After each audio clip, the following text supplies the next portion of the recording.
Welcome to the Good, the Scaz and the Rugby in partnership with our friends at Vodafone. I'm in the studio, and if you are listening to me and you cannot see me, it is important that I outline the fact that I am dressed for business.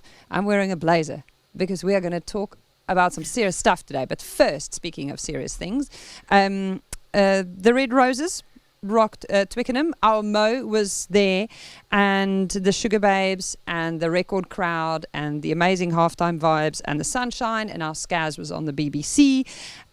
We did our preview show at the Cabbage Patch with 120 amazing beautiful faces, and Mike was rapping Boom Boom Shake the Room, and it got absolutely unhinged at one point.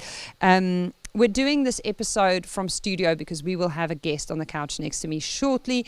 But Scaz is at home and Mo is just taking a few days off after a massive effort to come back from injury, to recover in time to play in the last two games of the Women's Six Nations campaign. We decided we'll just give her the week off. Scaz, how are you feeling? Have you recovered? Do you have a voice? Is it there? I have a voice, but it's not quite my normal voice. It is a little bit croaky, but I had the best weekend. My social battery when I came home yesterday afternoon was just zero.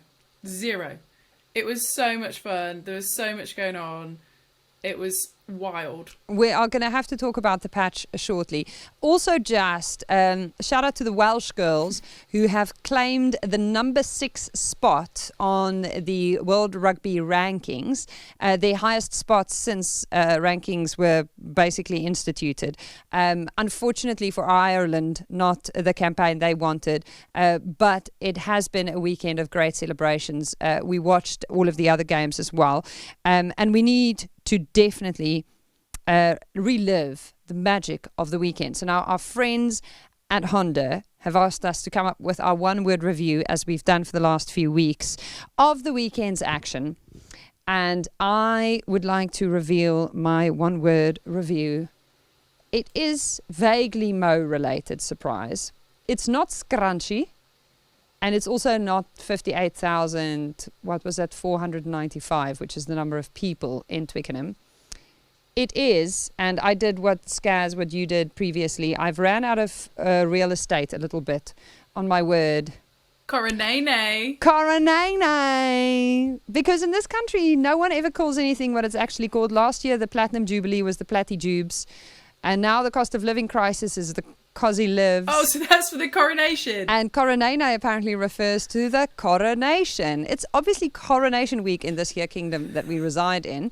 But I did feel like Twickenham was a massive coronation pre-party, and it was the crowning moment of the women's game in England. And I know this sounds like a terrible word, but I mean, you've been making stuff up, Mo's been making stuff up, and I can now also add one to the mix. Coronene. I'd just like to clarify, width, not a made-up word. Yoldi. And yoldi, it's just a Scottish word. Well, Scottish word. Monumentus was definitely a made-up word, and we're still rolling with that. Monumentus was definitely a made-up word. I struggled this week because I just didn't know almost like which superlative to pick, which feeling, whether you just stated the number, and I just went for wow. Plain and simple, wow. Wow. Just 3 letters that I found myself doing a hell of a lot on Saturday. I don't know about you.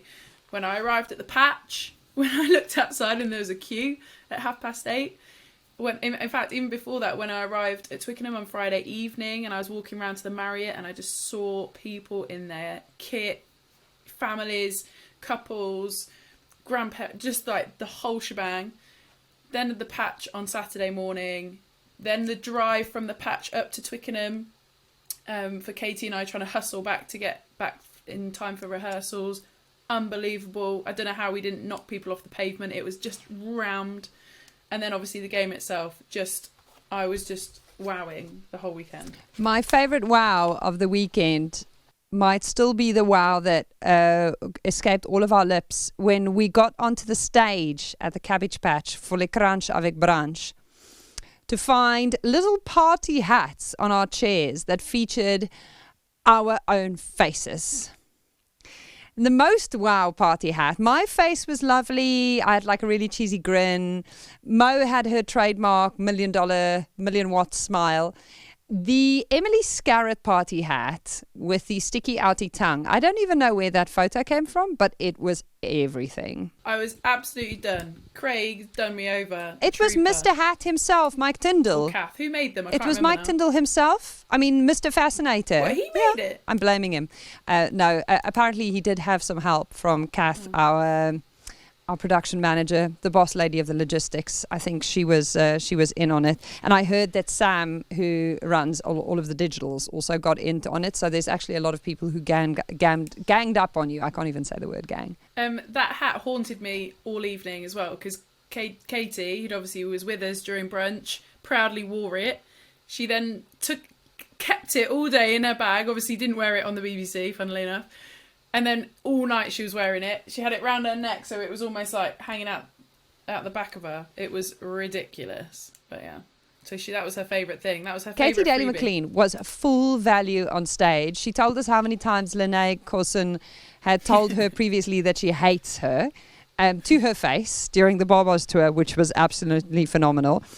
Mike was great value. Boom, shake the room. And then the whole room started shaking because everyone was joining in on that. And then shout out to Kim Oliver, who was our unofficial Kimberly on the day and joined in our quiz show. I love doing a little quiz show. I mean, I'm no Nick Heath, but it was phenomenal. And the ultimate Good Scaz Rugby fan who came all the way from Glasgow, Christine Lester, shout out to you. Do you know that she showed me her screensaver on her phone as a picture of Sarah Hunter? You know, every time you unlock your phone and you look at that photo on your home screen, mine is a cat. Sometimes it's two. She has Sarah Hunter. Shock. That is some deep stuff right there. One of my favorite moments that I know not a lot of people who were there would know about is you and Katie Daly McLean went to go get into the taxi to get whisked off to Twickenham. And I don't know if you know that this was happening. Mo put on the group and said, we're going to come past on the bus, past the patch. And I ran into the pub and started shouting in my outside exclusive voice, come on out to the sidewalk. The bus is going to come past. And then we were shouting, I say red, you say roses, red, roses, red, roses. And everyone who had been in the pub literally a minute before had lined the sidewalk and just cheered and waved. Did you see that happening? No, we didn't see it. But I knew it because of the messages Mo had put on our group and what you guys had put on. I could tell what had happened, but I was gutted I missed that. I hope somebody videoed it. Surely Craig got that on video. I love that she replied on the WhatsApp group immediately after and said, I need to calm down. Yeah. But I think all of them felt a little bit like that because obviously... not just obviously you guys, but that whole drive into Twickenham, one, we'd not used to doing it, but two, definitely not used to doing it in those circumstances, that many people. Then they got off the bus and did the whole through the lines of Poppy Gates, that part. That was unbelievable. Have you seen the video of Alex Matthews where she's walking through with Marley Packer and she kind of points to her legs and is like, I've just got goosebumps. Mad, so good. Absolutely brilliant occasion. Everyone was gossiping about who might take the job of Red Rose's coach on Saturday. And I can tell you, I spoke to what felt like about a few hundred people on Saturday. People I knew, people I didn't know, people I'd only followed on Twitter previously. It felt like anyone who's ever been even remotely a rugby fan, and people who are not. Farah Williams, I don't know if she's a rugby fan, but she was there. And between her and Mo, they were pinky swearing that she was going to come on the show. So, I mean, keep listening. Everyone was there. And I spoke to a lot of people on this topic. And not a single one of them who had theories about who the coach of the Red Roses might be used the words John or Mitchell in a sentence ever once. And yet that massive scoop came out on Monday. And, well... Shululu is my one-word review to that. Shululu. Any comments on the topic, Emily Scarrett? That is the perfect word. Perfect word. I have no comments other than I hope he's nice, I hope we get on, and I hope he picks me. Would you like me to text him? Don't you know him, don't you? Haven't you worked? Yeah, haven't you worked with him before? Yeah, so I have. You'll have a better insight. I have tweeted about this. So, I mean, it's not a state secret, but also if you live in South Africa, you might know this already. John Mitchell, in between his stints as coach of the Lions and the Bulls, spent a few years as a rugby pundit in South Africa. This was actually the time that overlapped with him coaching the USA.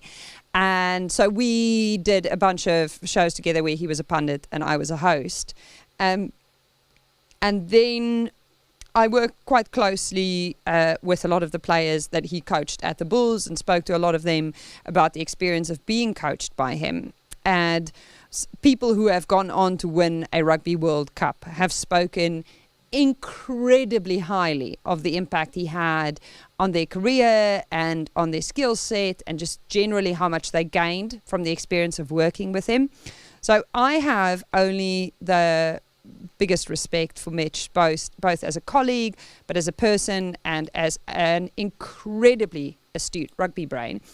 But this was honestly, do you know when you see something on Twitter and you go, sorry, what? Because this was not the name that I could have imagined putting together with this job, mainly because, I mean, he's busy coaching Japan, isn't he? And Men's Rugby World Cup and WXV overlaps, doesn't it? So, I mean, so many questions, but we would just like to say to Mitch, if you're listening and you'd like to come chat to us about women's rugby, the couch over here next to me, she's ready and warm, so let us know. Do you know, I was thinking about this earlier, and I don't think in my entire career I've been in a situation where a new coach is coming into a team that I don't know. No idea about them, either as a person or previous kind of been involved in anything they've ever done before.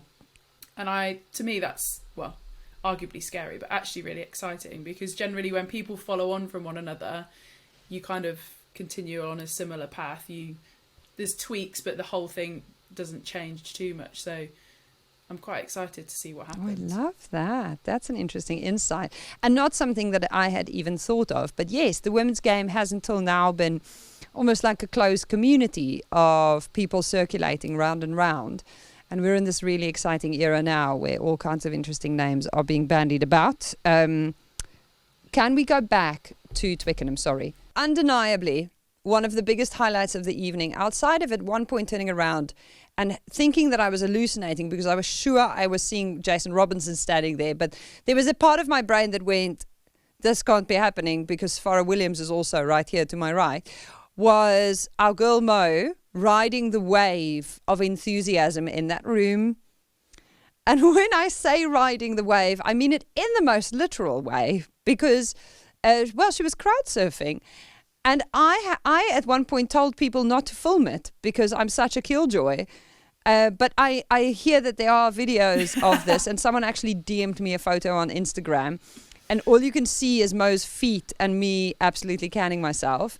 I have never seen someone leap off a stage onto a group of people who were not actually the lead singer of a band. This was very impressive technique. This is what Mo does.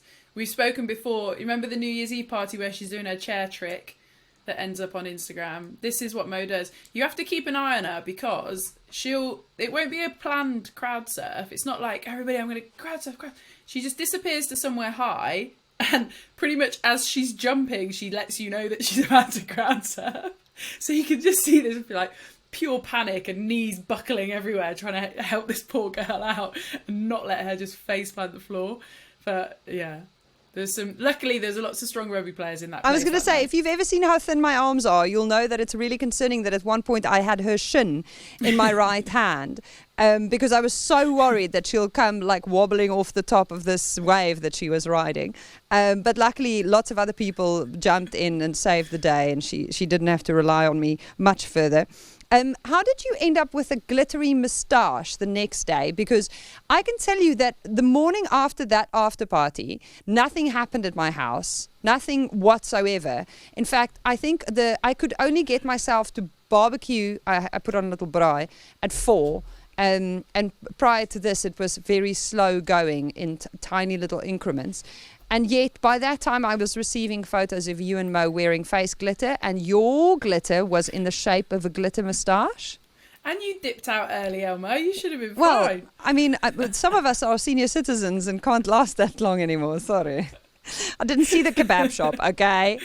Basically, we'd planned a bit of a social on the Sunday, and Abby Ward did this brilliant job of organising a few destinations, obviously book tables and like outdoor pods and all the shenanigans that go on in central London. It was very fancy. And basically, we were at Neverland, very cool place. And there was this kind of artist who was, I don't know what her proper title would be, but like you say, face glitter and stones and little bits of paint and whatnot. And a couple of the girls had got them like on their forehead, down the side of their face, on their chest, like really, it was quite cute, you know. Quite Coachella. I don't know what that means, but I think so. Sorry? Coachella. American Glastonbury. Oh no, that's not, no, you know I'm not going to know this. Okay. Continue. tell me later. Send the link on the group or something. And basically I'm stood in the queue. What's happening? I can't believe how you just nonchalantly brushed past that. Anyway, I'm stood in the queue with Connie Powell, and we were like, oh, I wouldn't. Someone said, oh, I wonder. No, I think I'd obviously said, I wonder what a little moustache would look like. And she went, odds on, which I don't know if you're familiar with the game Odds On, but basically, if you say something and claim it, and then somebody says odds on, you then have to basically 1 to 10. After 3, say a number between 1 and 10, and if you say the same number, you have to do it. So Connie was like, odds on, and then she went 3, 2, 1, and we both said 7. 7. Why would you say 7? It's the most popular number, surely. So anyway, I lost a bet and I had to get a moustache. And I think I rocked it. Well, your whiskers were gloriously shiny and very Coachella. And I think we should just take you to Coachella now, because the fact that you have never been is, I mean... Never been. I've never heard of it. It's sad. Have you been to Glasgow? Have you been to Glastonbury? No, but I do at least know what that is. Well... After that clanger, on the topic of great events and how to stage them and who to learn from and what the road ahead looks like. We've got a home World Cup on the horizon here in the UK, or in England in any way. Many more bigger days and bigger events promise to roll around before you know it. But the big question now is, how do we get there, and what does the road look like, and what are the concerns and the questions and the challenges and the opportunities available? And to help us find the path to 2025 and beyond is Sue Day, the RFU's Chief Operations and Chief Financial Officer. She's a former Red Roses captain. She's responsible for, and wait for it, this list is long, finance, legal, governance, technology, people, and strategy. I feel like, is there anything missing on that list? I can't think of it yet. She's a founding trustee of the Women's Sports Trust. She was awarded an MBE for service to gender equality in 2020. And she was there at the start when people laughed. She was there commentating when support and curiosity started picking up momentum. And it's happening now. And she is in one of the top jobs in the RFU, making the decisions and affecting the change, which is why it's really important to talk to you after this weekend. You were there. There was a very famous picture taken of you that's gone all over Twitter, and we had to put it on our set. You were wearing this shirt behind me in that moment. Talk to me about the experience on Saturday, Sue Day. Hello, and thanks ever so much for having me. Hi, Scaz, as well. That picture says it. It says it all. I couldn't quite believe it. I couldn't quite get my head around it. It was the feeling in that stadium. We knew in the run up to it how many people were going to be there. We knew how much excitement was building for it. But I don't know about you, the feeling in that stadium was just something else, wasn't it? Everybody was so happy to be there. The match was brilliant, wasn't it? That the whole thing was just way beyond my own personal expectations. So, yeah, how do I feel about it? Really hard to put into words. It was a culmination of a lot of hard work from all those wonderful players on the pitch and a load of people off the pitch as well to make it happen. Speaking of the players on the pitch, we need to talk about the shirt. It's about as thick as a blanket. This thing must have been very warm to play in. But also I feel like the whole design of it just, it tells me it's been a while. Tell me about that game. What was different then? So that was the shirt, that's my first cap. So when I for the day, I thought, right, I'm going to find the shirt that I wore. Because I was lucky enough to play the first women's match that was at Twickenham, almost exactly 20 years ago against France. I played in that. So I thought, right, I'm going to dig that shirt out and I'm going to wear that shirt 20 years later. But I couldn't, of course, because in those days you didn't get given all your shirts. So I don't have a shirt from the day that we first played at Twickenham. So instead I found that one, which is my first cap shirt. I played that in Madrid, away in Madrid in December 1997. There were, a couple of hundred people watching. The shirts were very, very heavy. We liked those shirts when you play on the wing in the middle of winter because they kept you really warm, except when it started raining and then you could barely move because you were so weighed down by the weight of it. And I think that's probably that shows you how much the sport has moved and how much kit has moved on. But the fact that you were making your debut in Spain, I think, is a surprising aspect for a lot of people. There was a whole group of Spanish girls that we met outside the stadium. There were fans from, I feel like, absolutely everywhere there. It was a moment that stretched so far beyond England fans. It was relevant in the sport at large. Saturday, I think, resonated everywhere. We've talked a lot about, we want to do the right thing for rugby in this country and to drive revenues and to drive excitement and to drive engagement. But there is also a bit about trying to be, trying to show what's possible, trying to generate excitement that's felt across the world, not just here. And by the way, my first cap in Spain, playing there was really special for me. I picked up a rugby ball in Spain. That's where I started playing. I never played rugby at school. I never played rugby at university. And what we really want to do is create the sort of excitement, create the amount of people watching on the telly, the amount of visibility for our sport that there aren't any little kids like me anymore. Everybody sees rugby way before they go on a year abroad to Spain. Absolutely phenomenal that you have that almost unorthodox route into the sport, because I'm sure that also changes how you approach the work that you now do in it. You're always thinking about people who didn't have an early exposure point. Yeah, the business model of rugby and the strategy, our strategy for rugby, of course it's about driving commercials, of course it's about driving success on the pitch, of course it's about driving visibility.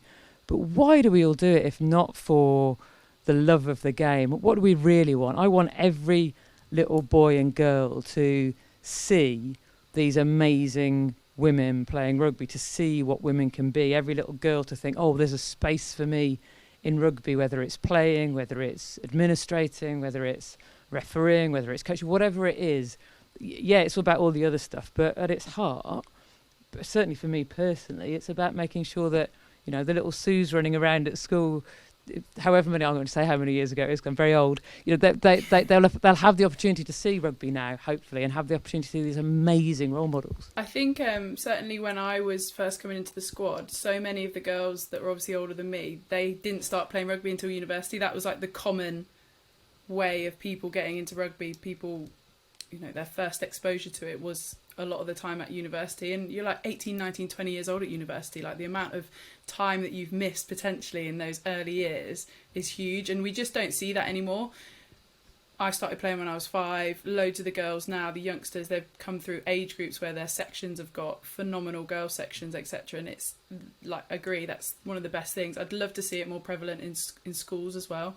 Just little tasters in schools for people just to experience it, just even one time. You can see it in the skill set of the players coming through. If you compare my skill set to Scaz's skill set, she started playing when she was 5. She's got the full range. I could run quite quickly.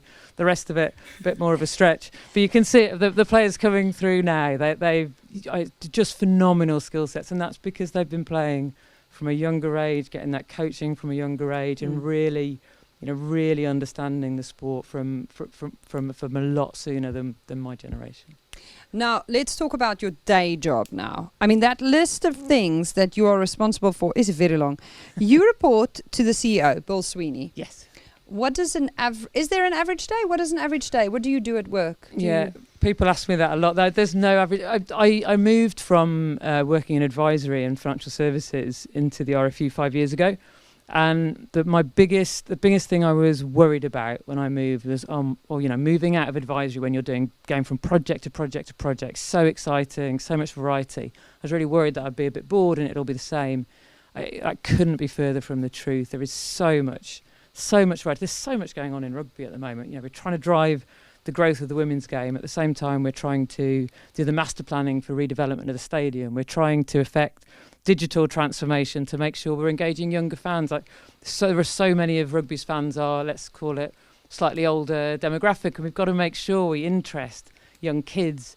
So there's so much going on. There isn't a typical day for me because there's such a breadth to my role. Why are you the COO and the CFO? The two things kind of go together. If you said what's missing off the list, what's missing off that list is rugby. So there's Bill, who oversees the whole thing. And then there's Connor, who oversees performance rugby, Steve, who oversees rugby development, and I'm essentially, if you like, in charge of the back office plus strategy.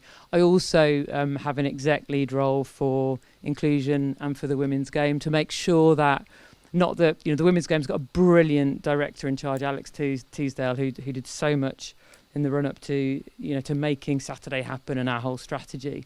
My job's to make sure all the bits across the organisation join up. Because the problem is in an organisation, when rugby's been going for 150 years, the women's game has been going for less time. So sometimes, if you're not careful, the women's game might get left out of a conversation here or there, and my job to make sure it doesn't.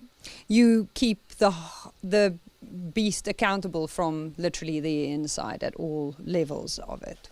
Yeah, we like to think about it as just making sure all the the golden thread runs through it. All the bits around the women's game are joined up. That we're not just talking about performance. We're not just talking about participation, but we're talking about the whole thing. And it's a virtuous circle, isn't it? If we've got the performance on the pitch, then people want to put it on the telly, and then the sponsors want to sponsor it. Then there's more to invest, and then kids see it and they want to play. You've got that whole circle you've got to get right. I don't need you to get anyone in trouble here. I have had experiences, though, in my day job where I've sat in creative development rooms where we talk about content and how we approach a project.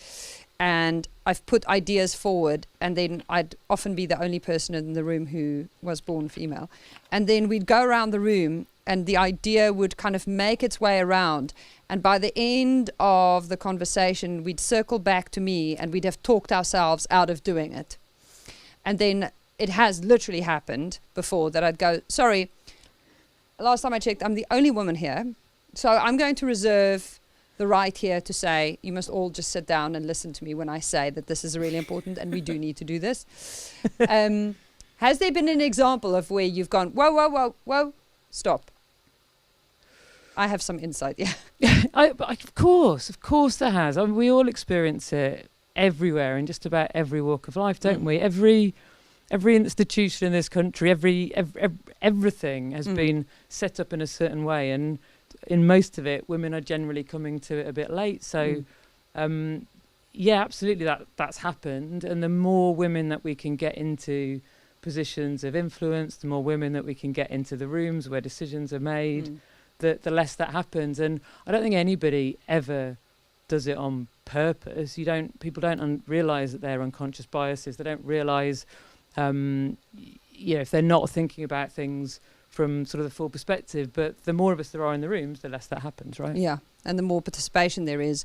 Do you now, after 20 years as a qualified chartered accountant in various roles at KPMG, look back on that journey and go, oh, I should have maybe gotten into rugby and into this space, into administration sooner? Or is that probably the best thing that could have happened, that your entry happened a little later on in your career? Definitely not one for looking back and thinking, if only I'd done this, or if only I'd done that. Certainly in terms of rugby career, people often ask the old ladies who are and we like to call ourselves vintage roses, those of us who used to play, who don't anymore, if we're jealous of the current players, if we wish it had been different. But I'm not, and I don't. It was, what we had was really special. What the players have now is really special. We feel a little bit part of it, and so it's just so exciting to watch. And it's the same with my career. Of course, I could have done things a bit differently, but if they'd been full-time contract and I was playing, I probably wouldn't have, may well not have been an accountant. I might not have taken that route through KPMG, and I probably wouldn't have ended up in the job that I'm doing. I love the job that I'm doing. I love the influence that I can have and that people like me can have now. And I wouldn't have it any other way. I'm sure Rocky joked at the weekend after a few in the Cabbage Patch about being a wilted rose, and I told her that she was definitely not a wilted rose. Rocky's been far from that. Did you? I think it's probably a similar question, but did you ever think that you would be able to full circle this and come back and work in an organisation like the RFU, obviously with your rugby background, etc.? I honestly never thought about it. Never occurred to me. So I wasn't looking to move. I was really happy where I was working at KPMG, and I'd sat outside the RFU on occasion and maybe moaned about this or that when, as you say, the women hadn't got the coverage or something had happened that I wasn't particularly happy about. But it never occurred to me. One day, there's Simon Massey-Taylor, who's now Chief Exec at Premiership Rugby. He was Commercial Director at the RFU, and he knew a friend of mine at KPMG, and they were looking for a CFO, and he forwarded the job description to my friend at KPMG saying, "Oh, you know finance, rugby. Can you think of anybody?" And I took one look at this job description. I thought, "Oh yeah, oh no, yeah, I can think of somebody." So I absolutely wasn't looking for a change of career, and it just one of those things that just happened. Just came across your path, and if it works, it works. Yeah. Now, there has been so many important steps in the journey that got us to Saturday. The strength of the Prem 15s is something like I am absolutely in awe of most of the time, but it's because I moved here in 2021 from South Africa, so comparatively it's stunning.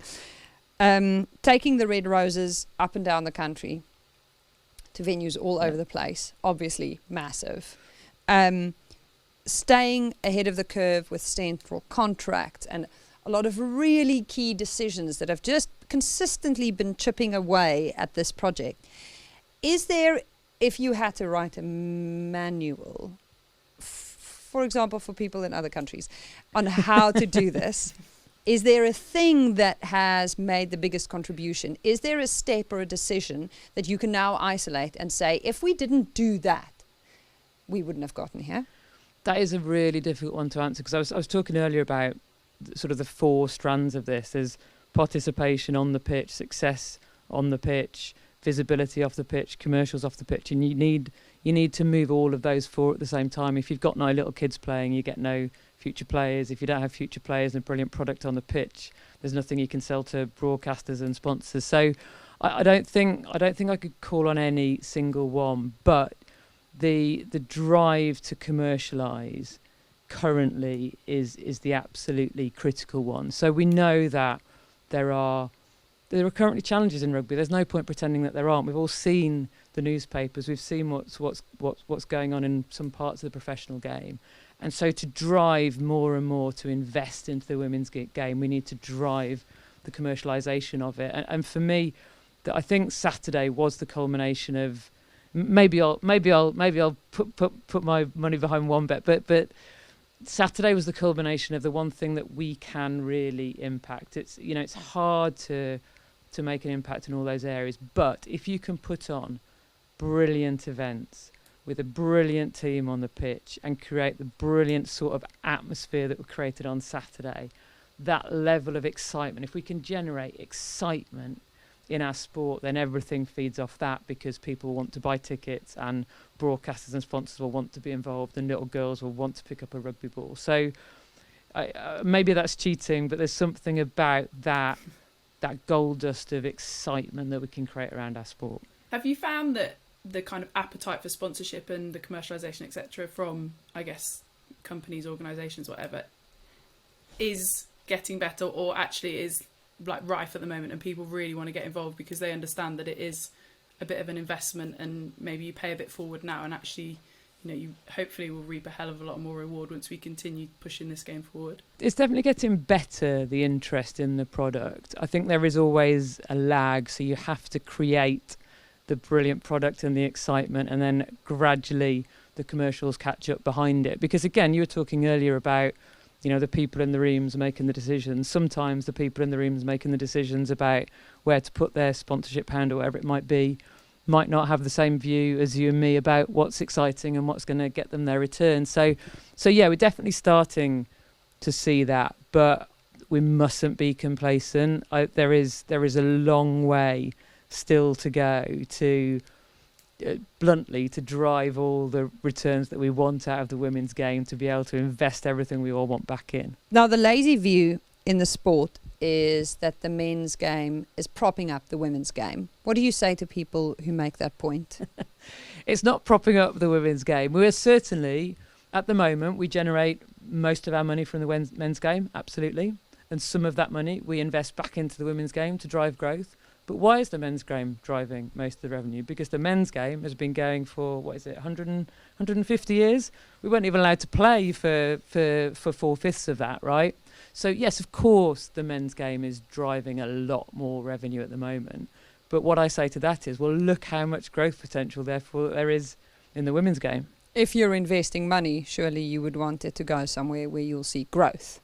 That's it. And I think at the moment, of course, I don't want people to stop investing in the other product we've got. but yeah, of course, I think at the moment, particularly after days like Saturday, how can you not want to be part of that? How can you not want to see where the women's game can go next? How can you not want to be, involved with when we sell out Twickenham Stadium and all of that? The next big question for us is, and of course at the moment, the yield from a women's game at Twickenham versus the yield from a men's game at Twickenham really different. How do we gradually drive that yield up and keep the same level of excitement and engagement and brilliant demographic of crowd that we had on Saturday?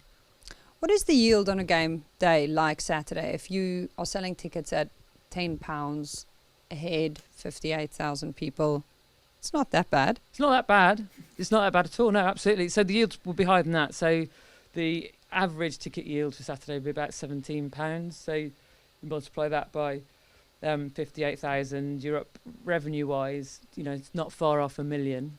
You've then got about half of that goes in cost of opening a stadium, putting it on, then another bit on marketing. We've been driving the marketing as hard as we possibly can. You were on tubes. Yeah, we're on tubes. That was my favourite moment. I got on the tube and looked up, and there was Zoe Aldcroft. So I took a picture and sent it around the entire. We've got an old Roses WhatsApp group. Sent it around the old WhatsApp group. So that's a few £100,000, £200,000-400,000 profit. That's great, but we want a lot more than that to invest back into the game in the long run. How many of these Saturdays do you need for it to break even and not require investment from the men's game? Yeah, you won't. That it need to break even. We want broadcast returns to go up.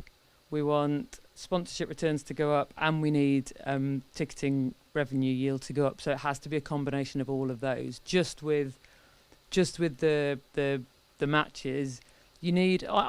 So I think you need about 7 home matches a year.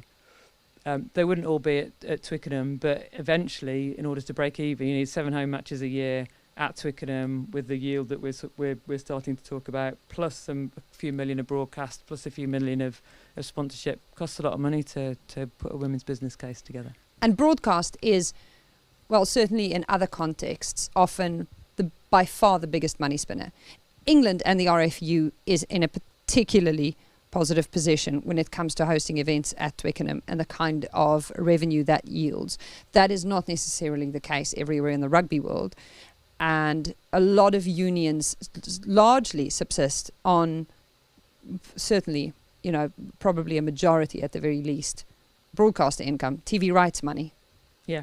And that makes a massive impact on what you can pay players and what their rights deals are worth, surely. Yeah, exactly. And the flip side of broadcast is it's also amazing marketing, right? Even if you get no pounds from your broadcast deal, you're getting millions of people looking at your product. So sometimes that's the value it brings. But yeah, it's certainly true in other countries. We've got to drive the return from all three of those areas for everything to break even. How far off are we for a pay rise for the roses? Scaz can't ask this, so I'll be the rude person who just says the uncomfortable thing. We're in the middle of contract discussions at the moment. They will absolutely be a pay rise. This is one of the really hard things, right? Because of course we want to increase player contracts, and we want to increase marketing, and we want to increase what we invest in development, and we need to increase what we spend on all of the commercialisation, because otherwise you won't drive the revenue. So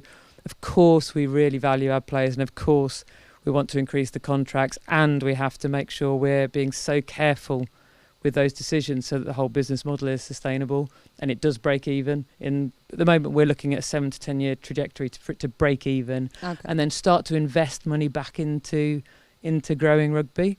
And so yeah, we're looking at that promise. 2030, that's the goal. Break even goal around 2030, yeah. That's really interesting. Scazzy's smiling. Good news? I'm just keeping quiet. Quietly sitting in the background. So seven home games a year. So are we doing 2 next year? Well, this is where it gets interesting. So next year there'll be 2 home Six Nations matches. So if you rewind back to 2021, we had 4 home autumn internationals and 3 home Six Nations matches. 4 + 3 = 7. Perfect. Six Nations is always 2 or 3 home matches. So when I say 7, it's probably 6 or 7 that you want, because there's 5 a year, so you get 2 or 3 at home. And so ideally we want 4 autumn internationals. The interesting, I don't want to call it a problem, because the WXV tournament is really important for the performance of rugby around the world, right? It's creating this tournament that all the countries can go and play in, providing the opportunity for countries that often don't play to get really good matches. We'd normally in the past have had 4 home matches here and can't put as many home matches on here as we'd want to. So there's some really interesting conversations across the whole of across women's rugby about how do we get the global calendar right to make sure there are enough home matches around the globe for all the countries to be able to yield what they need to sustain the game. And that's where, the women's game's different to the men's. We're still working all of that out, whereas the men's calendar has been set for a really long time. So the home games next year, are you going to do 2 at Twickenham for the Six Nations? Not 2 for the Six Nations, unlikely to be 2 for the Six Nations. And the reason behind it's not because we don't necessarily want to, it's because of what the insights tell us about how much you can sell and where you can sell. So it still remains the right thing to take some matches around the country, and part of doing that is to drive the interest to bring people back to Twickenham. And if you have 2 on at Twickenham at the same time, they sort of steal ticket sales from each other. So more than likely next year, and I might get shot for saying this, might still be confidential, more than likely next year there'll be 1 at Twickenham and 1 another place, and then it all becomes about picking the right size venue, because we want to be able to sell as many tickets as possible, and we want it to look/be full or nearly full, and to be able to talk about sellouts. So trying to pick the right size stadium, get the ticket pricing right, so you're maximising the yield and also maximising what the match looks like and how it feels in the stadium. Those are all the decisions that the team behind the team are trying to work on to make sure we get those things exactly right. That's interesting. Do we know what the right size stadium is at the moment? Like, do the numbers suggest that it's, however many thousand or whatever? Because obviously Kingston Park sold it out. North Franklin's Gardens didn't quite. Do you know what I mean? Is there a whatever number stadium that is now our kind of sweet spot? And different cities surely have different numbers depending on the size of the local economy. Yeah, and that exactly. So it depends where you take it for how big the stadium you want. But the other limiting factor is what size stadiums are out there. We're now getting into the territory, as you say, we sold out Kingston Park. Didn't quite sell out Northampton, but I think part of that was because the Twickenham game was so close. And if you're going to go to one and there's a chance to be part of that amazing once in a lifetime first underline game at Twickenham.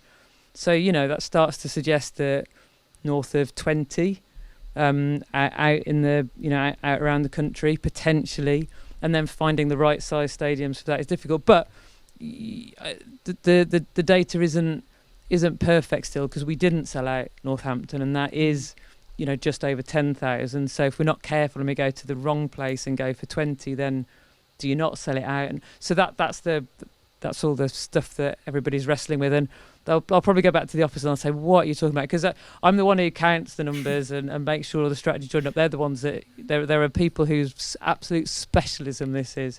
I'm probably butchering what they do. Oh, well, I love that we just got a scoop. We will take that and run.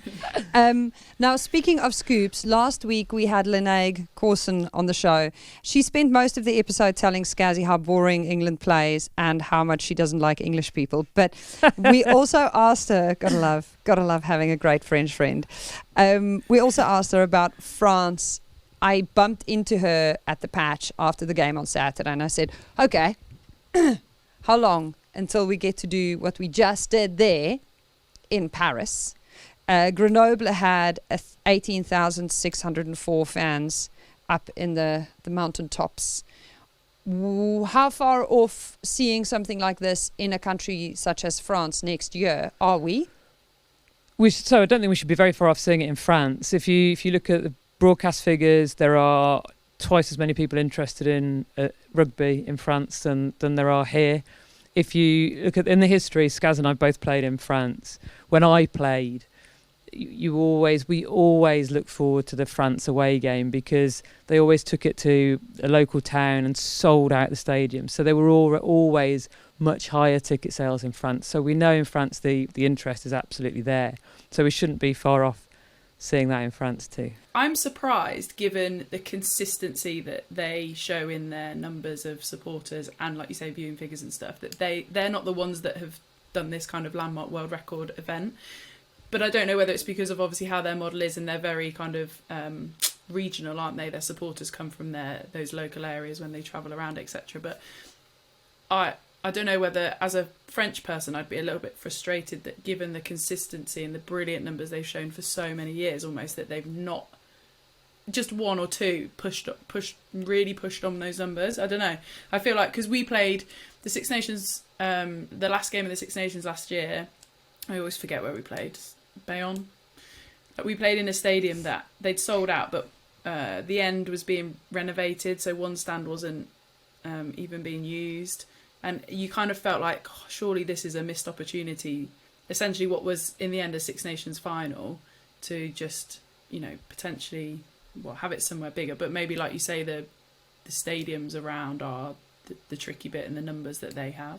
I think it's definitely there for them to have a go at. I'd perhaps flip it on its head and say what we did this last Saturday and what we've been doing for the last year or two, it has taken the most in. It isn't by accident. Of course, there's loads of interest, and of course the team's amazing, and the team behind the team back working in the office is amazing to have driven that. It is an enormous amount of hard work that goes into getting there. Would it be awkward if we started a campaign now to try and get England-Wales, for example, during the Six Nations at Twickenham next year, though? Like, if we got people to sign up now, and we could guarantee you that we'd have, 30,000 ticket buying members of the public. What would it take? Is there any flexibility? Is there any chance this shifts between now and next year? Is there any chance what shifts? Well, the idea that we might have 2 Twickenham games, or is this strategy so far in advance? No, you never write a strategy and put it on a shelf. That's a really bad strategy. Strategies are there to be constantly updated, and particularly in women's sport at the moment, and particularly in women's rugby, because things are changing so quickly. So we'll absolutely never say never. There is a certain point in time when you have to sign contracts and make plans, and after which point things can't change. But we will never say this is our strategy and it's on the shelf and we're not listening to anything else, because if you close your ears, then you're not going to learn. Okay, we had 120 people at the patch. We're going to have to find some friends. This was a slightly different question, but WXV, is it likely, will that rotate around the top suggesting those teams are going to stay reasonably similar. But will that, so arguably you could host one once every 6 years, or does it not work like that? Will the bidding process be a lot different? Does that make sense? Do you know what I mean? Like, because obviously autumn internationals, we'd always have them at home. Six Nations, you always do 3 at home, 2 away, or vice versa, alternating years. Whereas WXV is very much this kind of unknown, not quite sure how it all works situation. And maybe I think everything's on the table. I think the honest answer to that is we don't really know yet. That World Rugby have worked on getting this brilliant tournament together that's needed to boost performance. And now we're all collectively working on what's the right model sort of for the medium and long term to make sure it helps to sustain both the performance side but also the economy of the whole game. So the honest answer is I don't think anyone really knows yet, but of course that's one of the considerations on the table. Was there a number? Was there a goal number for this weekend? And how far did you overshoot it if you overshot it? Depends when you ask me. First of all, there was a goal of about 30,000. Then Eden Park happened, and so the goal was beat them. And then as we gradually started to realise that was going to happen, it was get as close to filling the top tier as we could. And that's the point. That's what I mean about the fact that this thing's changing so quickly, and you have to keep. There's no point putting it on the shelf because we've got to keep reacting. So you did overshoot the goal twice, basically. Yeah. That's really exciting. Yeah, and for Rugby World Cup, if you'd asked us, it was about 2.5 years ago, we set the targets for the strategy. And Alex, our women's game director, will talk about 2 North Stars. One is selling out Twickenham for 82,000 people. The other is 100,000 participants. And back then, both of those targets, but particularly talking about the 82,000, were hugely stretching. We much prefer to set a stretching target, right? There's nothing motivating in setting an easy target. But actually the 82,000, the data at the time said not possible. But we just decided, well, it's not very motivating if we say to people, we're going to 2/3 sell out Twickenham by 2025. so we said, right, we're going to sell out Twickenham by 2025. And just in some ways the excitement and the belief and the everything that's helped instill in people is part of what's driven it to get there, I think. We can't set the goal any higher than that, I'm afraid, because Twickenham's not any bigger. Well, 2 Twickenhams we can always do. Heard that loud and clear. I'll take that back to the team. Okay, obviously I'm working with a plan here. I've got ideas. What is the number for 25? Are we looking towards sign-ups? Are you looking for viewers? Is there a certain revenue number that you guys are chasing? Like what's on the vision board? It's all of the above. The honest answer is not decided yet. So the World Cup is a joint venture between us and World Rugby. So the huge hurdle was just getting World Rugby to say yes to us, and that was I can't remember when it was announced now, almost a year ago. But the work that went into just getting to that announcement was enough in itself. Then a little bit of a lull while we get Rugby World Cup set up, and now we've got a full board that's starting to oversee the development of that tournament, and that board will set those targets, and they'll set a revenue target, they'll set an engagement target, they'll set attendance targets. And given everything we've just talked about, I don't think we know right now exactly what those targets should be. What I do know, and it is really important to understand, is again that tournament is likely not to generate a profit because it's an investment tournament. It's about driving it, and it's an investment in engagement and taking the whole tournament around the country to really get little kids interested in rugby. Really exciting. Now, let's talk about WXV. I mean, Ruby Tui just let the cat out of the bag, so it's really easy now for us because now we can just talk about it like everyone knows. WXV what did one she say? She said it's going to be in New Zealand. Okay. It's going to be played in Christchurch, Wellington and Auckland. She gave us the whole story. Okay. We would like to thank her and Twitter for just letting us all know. England, New Zealand, France, Canada, Australia and Wales. Wales cracked the top 6. Yeah. And they're going to be competing after Wales beat Italy 36-10 in Parma. The rankings are phenomenal because Wales started the tournament in 9th, and it shows you the impact you can have Unfortunately, Ireland languishes quite far behind. They've dropped down from 9 to 10. Their worst ever concession in terms of points difference in this tournament. How much of a concern is that for the RFU, that you're working in a bigger ecosystem here? The WXV looks really challenging and really enticing as from a viewer's perspective, but at the same time you need the spectacle that is the Six Nations because that's such a big driver of the Red Roses and when we see them in action, to really pose some serious threats and great competition. So the question, it's a worry if you haven't necessarily got all of the teams in the competition that are always able to compete. Yeah, of course it's a concern. It's been a concern since I played. There was always huge variety in the tournament. But what we're seeing now, you've seen how much of a difference Wales have made just in one season with getting the investment in the right places and investing in contracts. So, of course it's a worry for all of us. But you can see how much difference has been made by a few countries and Scotland as well, putting a lot of investment in it, making a difference. So I'm quite positive. You're optimistic about the impact you can have, Yeah. and if you do the turnaround well, the pace of the turnaround in the women's game Can be pretty quick. And you talked about the P15s earlier. The Premier 15s has been such an important part for us of creating a performance environment. It's why such a big part of our investment into the women's game has gone into that. And of course, the other home unions, if they want to, can benefit from that too, players playing in that tournament. And so quite hopeful as well that helps. You've got a lot of home unions players playing really regular rugby in that league. Talk to me about the Allianz Prem 15s, because the plan going forward, there's been this big shift that's happening under our feet right now. I don't know how much of it is just us in the industry talking to one another about it and how much is really happening where the average fan sits.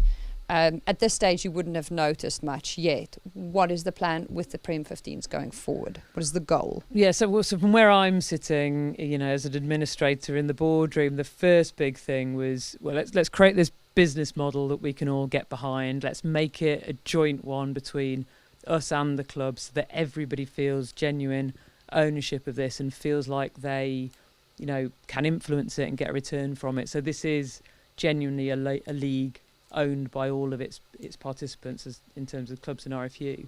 But then the next big thing is we've got some bloody brilliant women in leading it who really top of their field. So you've got Genevieve Shaw, who's the chair, Belinda Moore, who's the chief exec, and that's just that just demonstration of the sort of the level of people we've got in there, really, really driving it, professionalising it. They can spend time with the clubs, the chief execs, DORs, really understanding what's going to take this thing to the next level. So that's what I'm so excited to watch in the next few months as Genevieve and Belinda get their feet under the table and drive all the change they want to make. I think it's going to be amazing.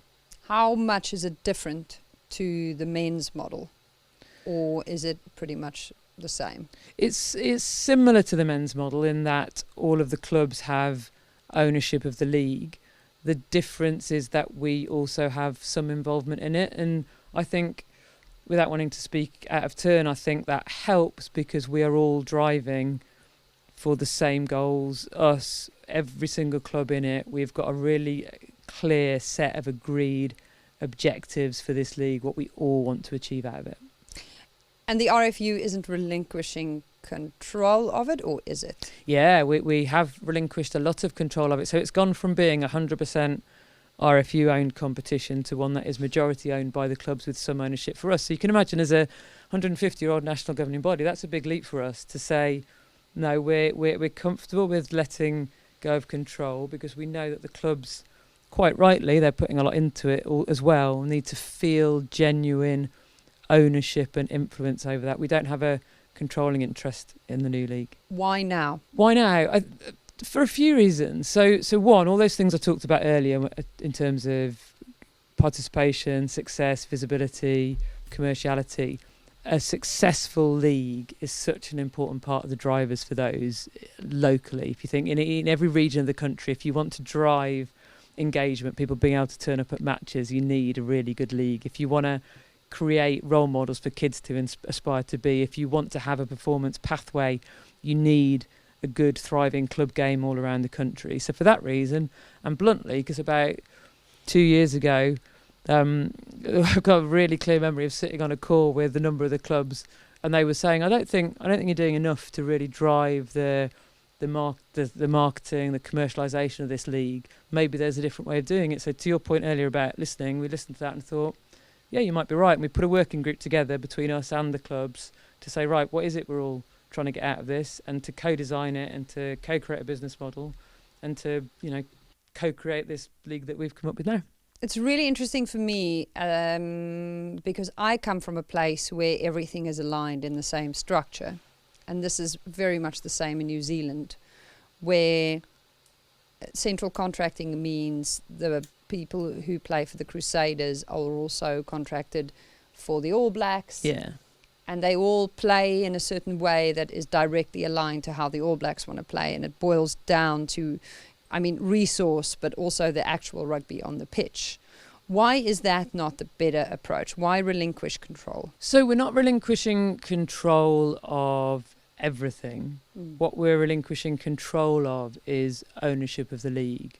So there is still absolute co-creation of performance pathways and weight and things like that.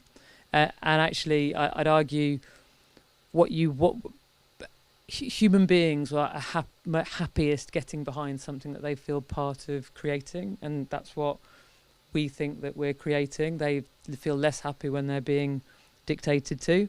So we like to think we're relinquishing the right amount of control but retaining the right level of influence in all the important things.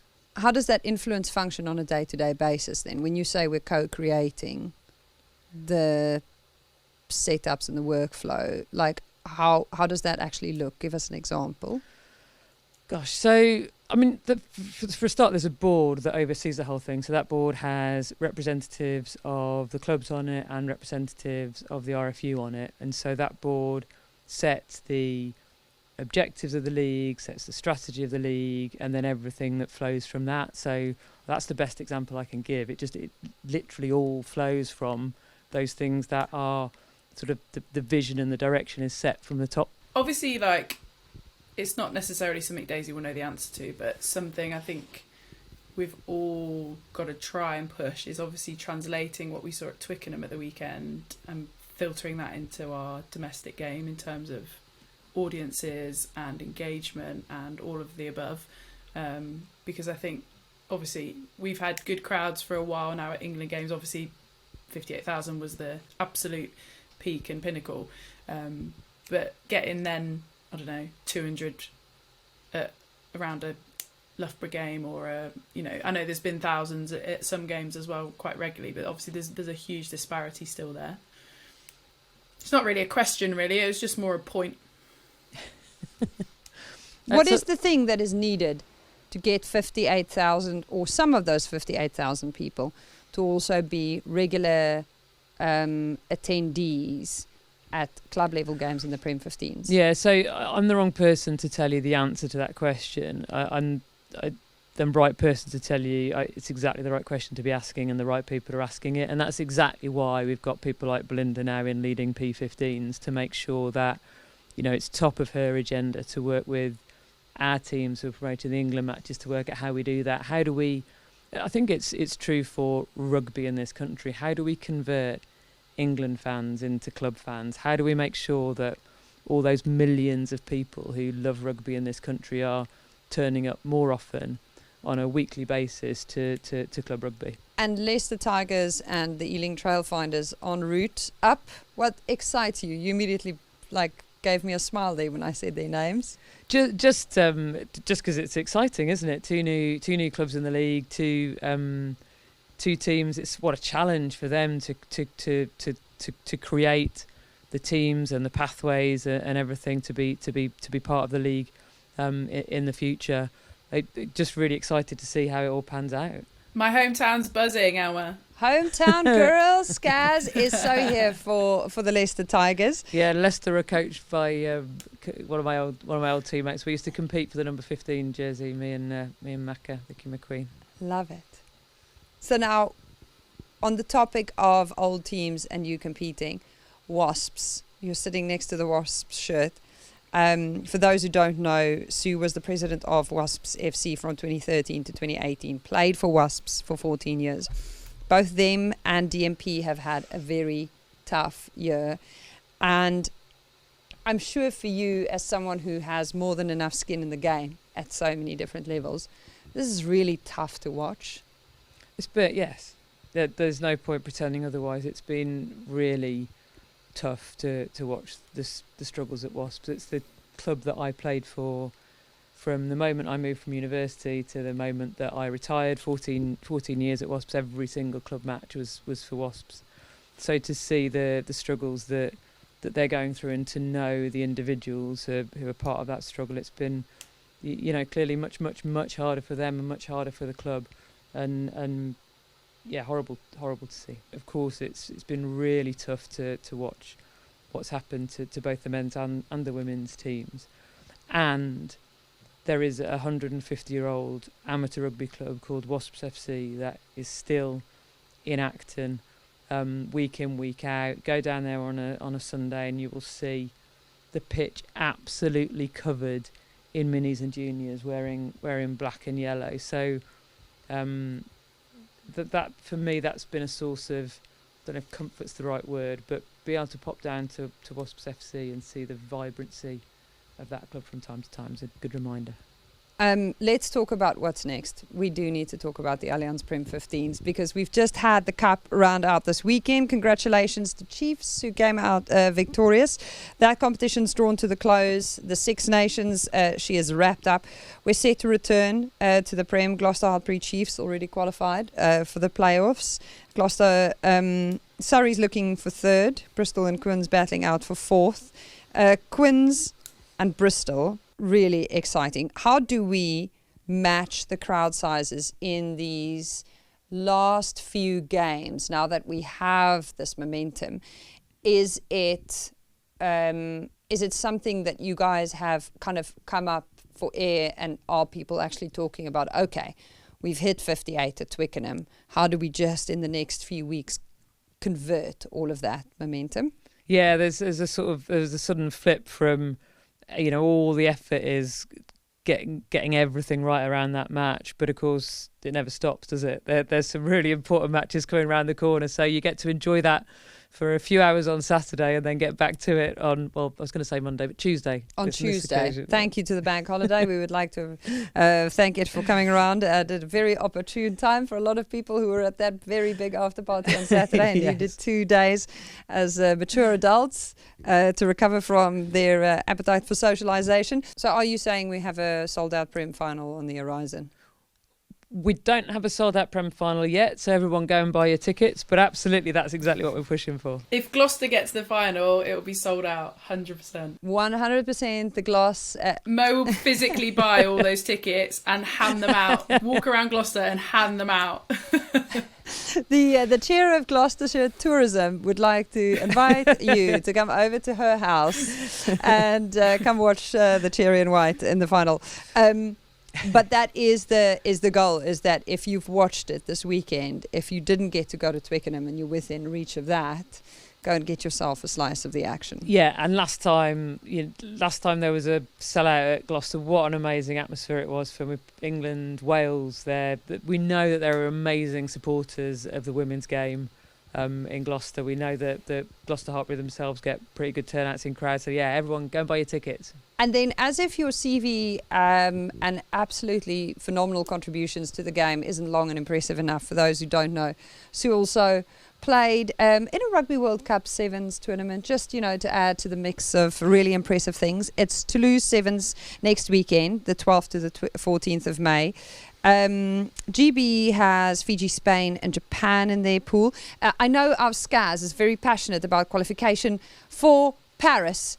Do you want to be our reporter who gives us the breakdown of what needs to happen now? Absolutely. It's only because Ireland had it sewn up and then they've obviously struggled a little bit in the last two competitions and now it's got exciting again. But basically, it's basically top 5 that will qualify, because France are obviously hosting and currently sat pretty comfortably in 4th. So that 5th position is basically up for grabs between Ireland, Fiji and Great Britain. Fiji and Great Britain, as I say, looked well out of it, and now it's all to play for. There's 2 points between each of them. So basically, if Ireland finish ahead of the other 2, they will qualify. If Fiji finish ahead of Ireland, they will potentially qualify. And if GB finish ahead of, or 2 places above Ireland and at least 1 place above Fiji, then they could qualify, which all of the above is so possible. My headphones have fallen off. Is so possible in sevens. So exciting. I'm gutted I'm not there. I was there last year and I had such a great time.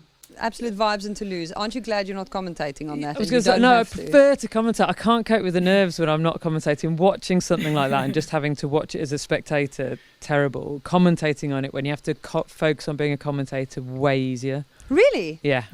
You find that simpler? Much simpler, because you have to focus on the commentating and you have to just be a little bit detached. There is no way in a million years I can't make myself be detached if I'm doing anything other than commentating, but commentating I just find so much easier, because you just have to focus on doing that. That's really interesting. After Scaz just went through those permutations of what she thinks might possibly be the structure of it, I just thought, I'm so glad I don't have to explain that to anyone. definitely would have to explain that. But I found, so watching 2017 World Cup final, commentating, not easy, obviously easier. Watching the last World Cup final, not commentating, I couldn't function. It's really interesting that you are this chartered accountant person who loves also doing commentary, because a lot of the time those 2 things don't necessarily go together. Chartered accountants are humans too, you know. I know. It's just that commentary is a beast in and of itself. Sometimes it can get quite hairy in there. Especially if you're not working on the most well-resourced productions with the most experienced people, which I'm sure in the women's game over the years you've seen all sorts. Have you had hairy experiences on the mic previously? I must say I've been lucky enough to work with some brilliant first voices. You've got a much easier job as second voice in commentary. You basically just get to talk about the sport that you love and point out some things that are happening in the sport that you love, and try and say it in a relatively exciting way. But there's been a couple. There's definitely I remember a 7 series when the night before we just had to write our own rota and work out who was doing which match, because there wasn't anything. Oh. So we made that up for ourselves. Oh wow! That's probably the best. But generally, and it's when you just can't hear anything in your ear. You don't really know what's going on. You just have to start talking. But again, it's really the first voice that's got the more of the stress in that, and they just sort of look at you every so often and you say something. And you just add a bit of insight here and there, just sprinkle it, you know? Daisy, do you remember when we did one together with Johnny Hammond? I can't remember what year it was, but it was like my first, it was the first one I'd ever done. I don't know if I do remember it. I can't remember what it was either. Obviously not that memorable. Taught her everything she knows, I tell you. Yeah, 100%. In both aspects of the game. Definitely not. It's interesting that you have taken up, you've fulfilled so many of these roles. Do you sometimes wish there was more visibility for the people who work behind the scenes in the teams, like the 9 to 5, not out on a pitch, not wearing a tracksuit?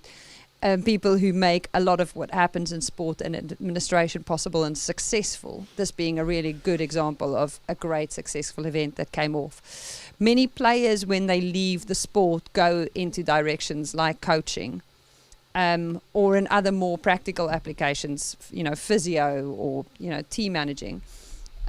Is there a case to be made for greater profiling of women in administrator roles in the hopes that you attract more and more players into those positions and the full range of opportunities in those roles? Yeah, it's a really lovely question, and I think for 2 reasons. One, yeah, absolutely. I think there's all these roles happening that a lot of women playing now would be brilliant at, and I know that it's hard as you finish playing, working out what on earth to do, and the more that we could showcase that, the better.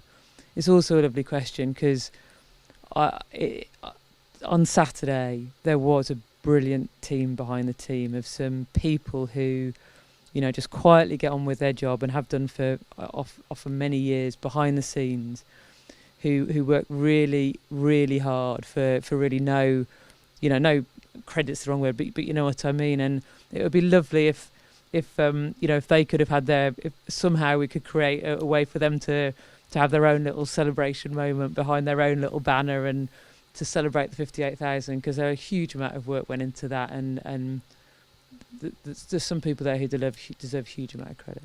Yeah, I was the first woman to cover a Rugby World Cup in South Africa, and the number of times that young women came up to me, kind of, you know, like almost like high school aged, and said, "Hi, can I take a photo with you?" And then they'll say, "I want to do exactly what you're doing one day." And then I'd start having a conversation with them and say, "So tell me your interests. What are you really good at? What is it that you want to change in the world?" Yeah. And then before long, once you start pointing out that you could also, you could be, you know, an accountant and work in the financial side of this. You could work in logistics. One of the girls now is making her way up the refereeing ladder. Yeah. Because I said to her, there are phenomenal women at that stage that weren't well known, but there are phenomenal women who are starting to come through the ranks as referees. And there are such a wide range of opportunities that previously I think a lot of people just haven't seen themselves or people like them in, but also are genuinely just not aware of the massive machine behind the scenes. And that's one of the things. So for the Rugby World Cup, we're not calling it Legacy anymore, the Impact Programme. So we're really fortunate. We've got £40 million of government funding to invest in the Rugby World Cup impact. And a lot of that is around getting more players, female coaches, match officials, all of those things. And Alex, our director of the women's game, is working really hard on how do we broaden that out? How do we get more women interested and involved in rugby in its absolute broadest sense? Because that's why it's so important when little kids turn on the telly and don't just see women playing, they see a woman refereeing, or they see a woman in the background working on the logistics, a woman with a mic in her hand, a woman with a behind a camera. It's just so important that the little girls and boys, because we want the boys to see that women can do it and grow up just believing that. It's so important that they all see that. The first time I saw a woman direct a match was in New Zealand, and it blew my mind. I was like, women can direct TV. Imagine what women can do. I'd worked in TV for 7 years. I'd never seen a woman run a control room and direct the whole production, and it just, I was a fully blown adult. So turns out, you know, we are really seeing this momentum, and it's just phenomenal to have a front row seat. That's genuinely how I feel most of the time. Thank you for joining us, Sue. Thank you very much for having me. And we are so excited about seeing the impact, the difference, the change, the shift, the growth, the metamorphosis over the next 2 years, 2 and a bit. And to be there with you when Twickenham hits 82,000 capacity and we have women on the pitch. Yeah, thank you so much for having me. I've talked quite a bit today about the challenges, the things we need to get right, but we so often have this conversation in women's sport. You know, we have to celebrate how far we've come, and we mustn't be complacent about how far we've got to go. But blimey, let's bloody celebrate how far we've come. Let's celebrate what an amazing thing this is. Let's celebrate how brilliant Saturday was, and let's celebrate how amazing the women's game can become and everything it can be. And it's such an important part of the future of rugby, an important part of what's going to, engage whole future generations in our game. It's so exciting to be a part of. There we go. That's the whole pitch. I don't think we've missed off anything. We've been The Good, the Scaz and the Rugby, brought to you by Vodafone. The Good, the Scaz and the Rugby is a Folding Pocket production produced by Shara Kilgallen.